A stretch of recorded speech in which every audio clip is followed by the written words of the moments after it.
please silence your cell phones. Hannah Turner grew up in the Arctic, red, round, and beating like her heart. She had a diet of ketchup. And sometimes, when the snow dogs went out to run, she dressed up and she was one of the guys. Angry at the patriarchy, mad about how she couldn't wear her finest garb on the pirate ship. She started believing that she was Santa, but she thought, how in the hell am I going to get gifts into all those homes by dawn? As God, I was able to capture part of Hannah's dream. Happy birthday, Hannah. I'm glad we've been friends for so long. What, like 15 years at this point? Obviously, I remember when we met doing theater. All those years of community theater, dinner theater. Wow, those were the days. And Cubicle, of course. But my favorite show, well, the one I really will never forget, was when we were in Shrek together. You were Fiona, and you were absolutely amazing. And you stole the heart of all the audience. Anyway, I'm so glad and so lucky to have had you for a friend for so long, and glad we ended up going to the same college together, and that we remain good friends now. Happy birthday.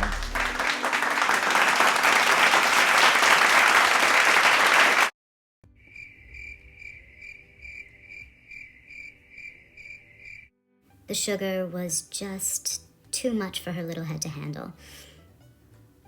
Oh God, look at those baby blues. She bought herself a Honda 4Trax to explore her way right into ballet class. Her teacher was a bitch. And, just wait. Hannah didn't want to put her hand on her hip. She wanted to dance. Oh, bitch, please don't touch my wand. Hannah. She doesn't let him bring her down. That magic exists, no matter how many bitches are in the room. Let's watch her dance, shall we?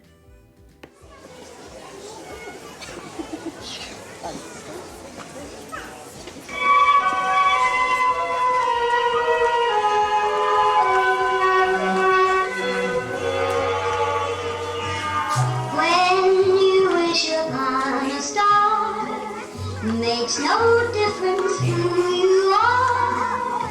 Anything your heart desires will come to you. If your heart is in your dream, no request. You remember how cute Hannah was? Well, at this point in our story, she still is. She's blue-eyed and tow-headed and putting on the Ritz. She's putting on the Ritz for everyone. Oh. And now we've come to the Nativity, as we always do. Back to Jesus and back to the Bible. Let's watch Hannah take the stage in God's house. Let's watch Hannah steal the show when we all know the leading man is supposed to be Jesus.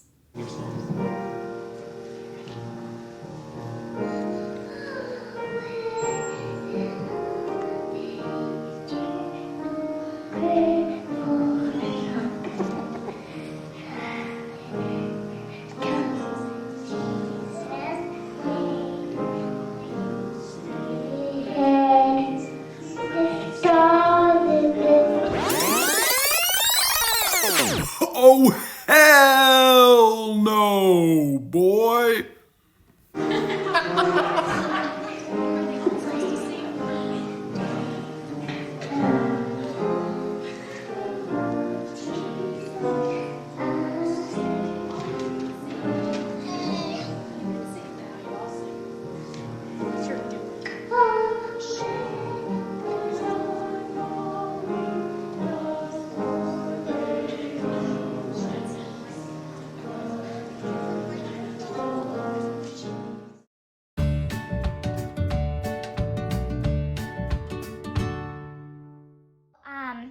when you asked me to do this, I was thinking back to the first time that I met Hannah, which I thought was in college. I thought I met her when I was a sophomore in college and she was a freshman.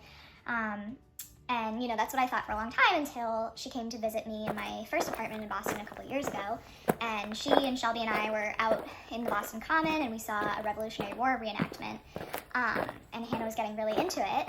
And this memory came rushing back to me of the time that I was on a middle school field trip to the Freedom Trail, with my 6th grade class. We were all, we piled on the bus. We were trekking along the Freedom Trail, and we were stopped at the Old North Church, and I felt something kind of scratchy on my arm, and I looked next to me, and there was this little kid all dressed up in colonial.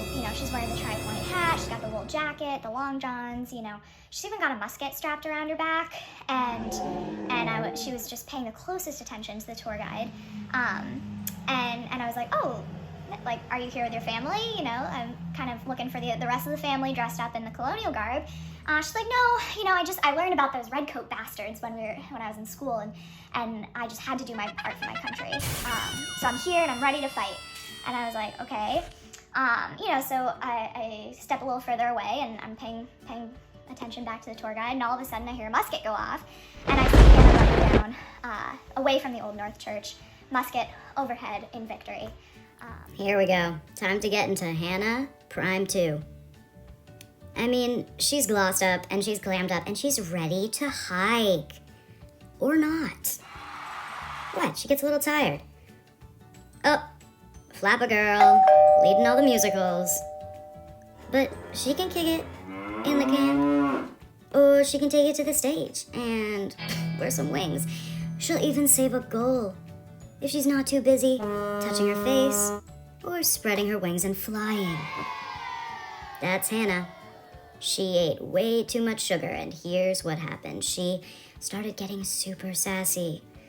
She started modeling, and best of all, she started campaigning for the Republicans. She said, you cannot go wrong with Peggy Long, okay? Now for a word from our sponsors. Hey, Han. Happy birthday. I can't believe you're already 25. I was actually just reminiscing with my mom the other day, and I said, do you remember when Hannah used to come over in the 3rd grade, and we would spend hours pretending that we were on the hit TV series Catfish? And she said, I sure do remember that. You also used to pretend that you were in an entirely Broadway-based a cappella group. Thank God we gave up on all that before college. Are you an entire collegiate Broadway-based a cappella group? So we didn't know how to tell you. Will you still be with us? Are you kidding me? What is this? Collegiates? Acapella? Broadway based? No, come on. All right, I'm done. I'm out of here. Anyway, happy birthday, Hannah. I really do love you so much. Cheers from the Mountain Standard Time Zone. And this diva, she discovered iPhones. She started skiing professionally. And she did a little number we like to call Easter house rollerblading, as she did every holiday season. Apparently she loved horses. And now we get into the not so cute, let's say, Hannah phase, where she decided she wanted to do injury art.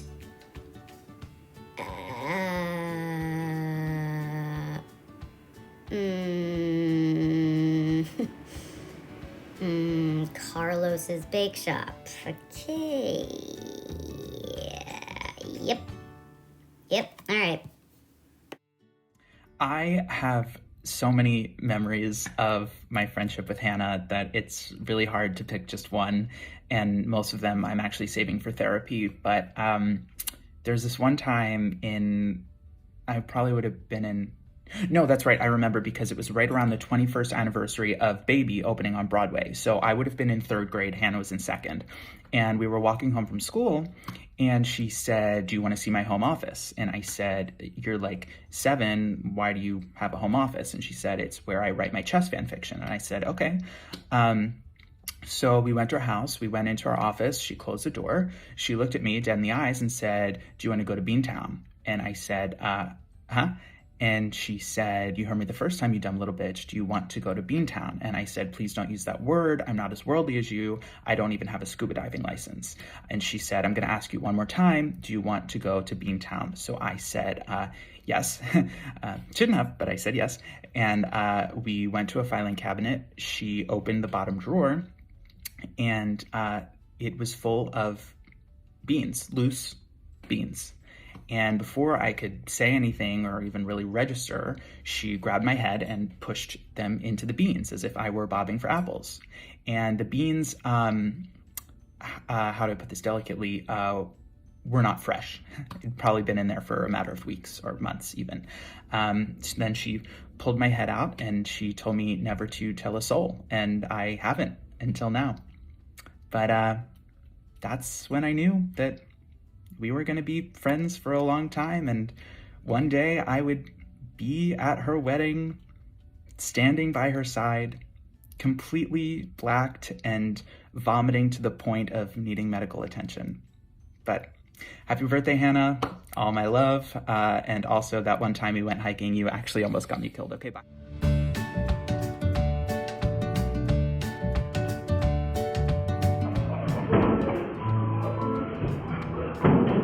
I used to dream that I would meet a prince, but God Almighty, have you seen what's happened since?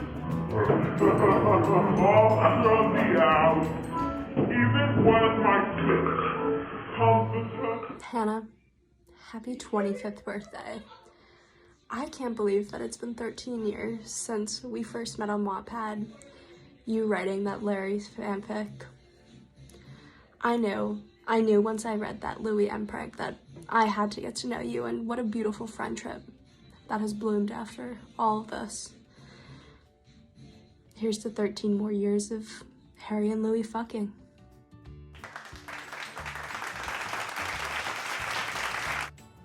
Hamory Turner. Hey Hannah, we cannot believe we have known you for how many years? 23 years. That is so crazy. I mean, so many memories way back in the day. You're just like a crucial piece of, so many crazy times for us. The best times, really. Oh, the best times, from all the stuff we would do, community theater, riding our bikes in the street, around the neighborhood, blasting show tunes, it was just like always a really good time. But as we were kind of like reminiscing on some really wonderful memories. One came up in particular, actually. Yeah, and it really stuck out to me because I was thinking about, the times where you've really truly just like embodied the true Hannah spirit, and this is really one of them. Definitely. And I remember because we're all obviously same brownie troop. True. No, we obviously preference each other. Yeah. So, we were all planning to go on this trip, and Dempsey's dad volunteered to drive. He loves camping, and he had Subaru, so we're like blasting the tunes, we're singing along, we have to stop for gas, and like, in true Hannah fashion, you're like, I'm gonna go out and help. First to volunteer, just always up ready. That is a true brownie girl. You know what I'm saying? Always ready. She was ready to go, ready to help tear it out. Absolutely. This was, how old were we? This second grade? Yeah, we were young. Yeah, we were really young. Yeah, but you've always been this way, Hannah. Really always been such a go-getter. And so you're helping him pump, things are going well, whatever. You guys finished pumping, and something with the gas pump. He had to go pee inside or something. Yeah. Am I telling the story? Yeah. Fight!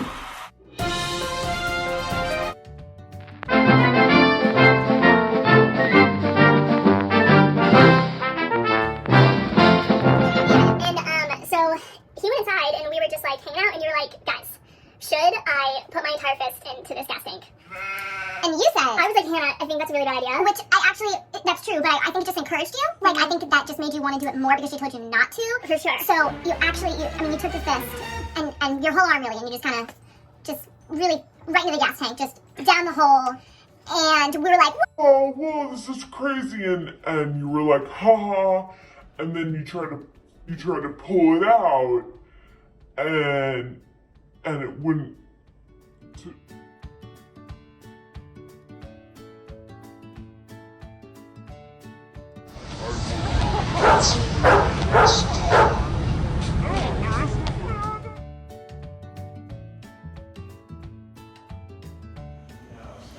Wait, and I'm supposed to replace Hannah in the story? Yeah, this reminds me of when in middle school, you know how we eye chat every day. Grogu. And you sang that song about soccer, and you didn't know anything about soccer, but you loved to sing that song about soccer. That was like, oh, I'm a defense. Oh, I'm an offense. It was the best, best times of our lives, and yeah, I really miss that. Hannah. The end. Psych. So I want to say this happened like before communion age because you can see it in the pictures. But when Hannah and I were running around in her house in a circle, playing like tag or something or whatever, and someone had the idea to run. I had the idea to run into a bedroom and close the door really fast so she can't get in on me. So I ran in, I closed the door really fast, but I didn't realize how close behind me she was, so I hit her in the face and I knocked out all 4 of her front teeth. And her parents took her to the doctor, and it was a whole crazy thing. But the doctor was essentially like, those are her baby teeth, so they were gonna fall out anyway. They just fell out too soon, so don't worry about it. So she just had no front teeth for like a good 6 years, more than any of our other friends. Oh my god, I remember that. Yeah, you can see it in like pictures if you look back. That's crazy. She couldn't eat an apple the normal way. Oh my until like god, middle school. memory unlocked. I know.